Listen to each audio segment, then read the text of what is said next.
Selamat pagi para saudaraku seiman dalam Kristus. Marilah kita siapkan hati dan pikiran kita untuk mendengarkan firman Tuhan.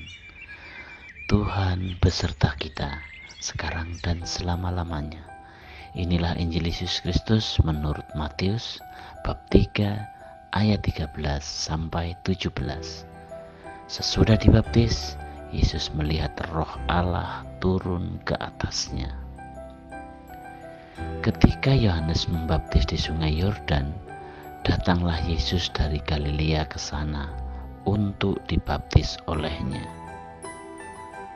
Tetapi Yohanes mencegah dia, katanya, "Akulah yang mesti dibaptis olehmu, masakan engkau yang datang kepadaku?" Lalu Yesus menjawab kepadanya, katanya,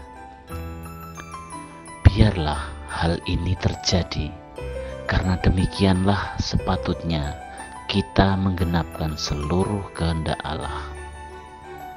Dan Yohanes pun menurutinya. Sesudah dibaptis, Yesus segera keluar dari air. Dan pada waktu itu juga langit terbuka, dan ia melihat Roh Allah seperti burung merpati turun ke atasnya. Lalu terdengarlah suara dari surga yang mengatakan, "Inilah anak yang kukasihi, kepadanyalah aku berkenan." Demikianlah Injil Tuhan, terpujilah Kristus. Selamat pagi para sahabatku, sahabat suara hati, rekan muda, para selamarian, dan pendengar dimanapun Anda berada. Melalui bacaan Injil hari ini, Yesus menaati kehendak Bapa. Yesus dalam kerendahan hatinya rela dibaptis oleh Yohanes, orang yang mengaku tidak layak membuka tali kasutnya. Ketaatan dan kerendahan hati Yesus dan Yohanes ini memimpin dan meneguhkan kepada pernyataan Allah selanjutnya atas karya keselamatannya melalui pribadi Yesus. Para sahabatku, sahabat suara hati, rekan muda, dan para pendengar dimanapun Anda berada, sehari setelah kita merayakan Hari Raya Penampakan Tuhan, hari ini kita merayakan pesta pembaptisan Tuhan.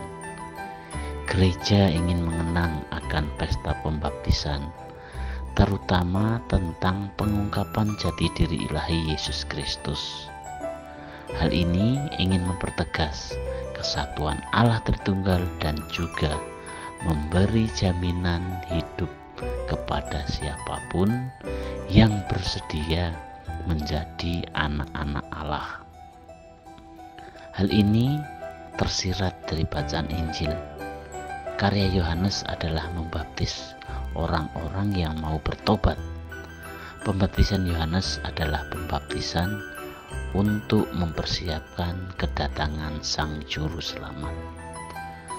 Secara berulang-ulang Yohanes bersaksi bahwa kerajaan surga sudah dekat dan tidak ada lagi waktu untuk menunda pertobatan.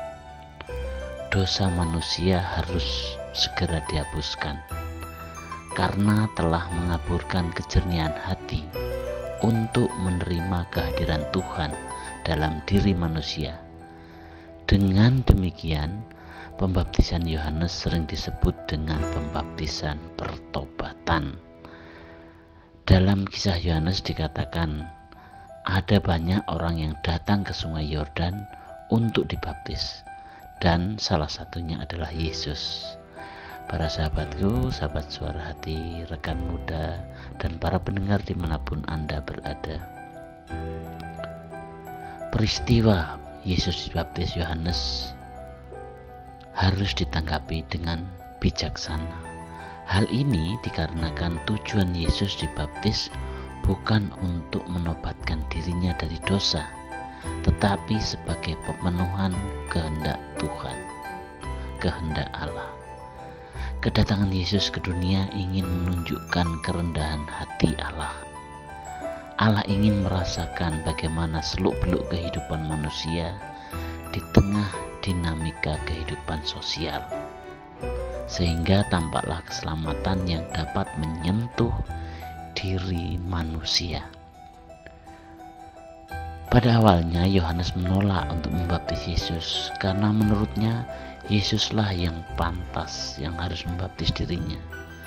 Namun Yesus tetap meminta Yohanes untuk membaptisnya. Peristiwa ini merupakan kesatuan Allah Tritunggal, di mana setelah Yesus dibaptis oleh Roh Kudus, turunlah ke atas Yesus. Dan suara Bapa terdengar dari langit, "Inilah putraku yang terkasih, kepadanyalah aku berkenan." Para sahabatku, sahabat Suara Hati, rekan muda dan para pendengar dimanapun Anda berada, makna yang dapat kita ambil atau kita petik dari peristiwa ini adalah penghayatan kembali dari sakramen baptis yang sudah kita terima.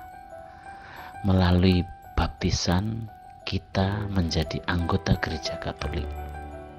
Kita juga menjadi anak-anak Allah. Kita telah diberi jaminan hidup abadi karena tujuan Yesus datang ke dunia untuk menyelamatkan semua manusia. Ia menjadi serupa dengan kita, bahkan menjadi saudara kita, agar bersamanya kita menjadi keluarga Allah. Dengan demikian, kita memiliki jaminan hidup yang kekal, yaitu dengan cara kita harus taat kepada kehendak Allah, tidak menjauhinya, tetapi harus setia dan taat kepadanya. Hidup kita pasti penuh dengan sukacita dan bahagia selamanya karena Allah menyertai perjalanan iman kita. Demikianlah permenungan kita hari ini. Salam hangat dari Suara Hati, salam sehat selalu. Tuhan memberkati. Amin. Marilah kita berdoa. Allah Bapa dalam surga, puji dan syukur atas penyertaan-Mu. Terima kasih melalui pembaptisan kami telah diberikan kekuatan oleh-Mu, supaya kami tidak lagi berdosa, tetapi hidup dan bertingkah laku baik. Dengan dibaptis, kami diangkat pula menjadi anak-anak-Mu. Berkatilah, sertailah kami, sehingga kami selalu setia pada panggilan hidup kami, sehingga Engkau selalu yang menuntun dalam setiap perjalanan hidup kami. Doa ini kami serahkan kepadamu Tuhan, dengan perantaraan Kristus, Tuhan kami. Amin.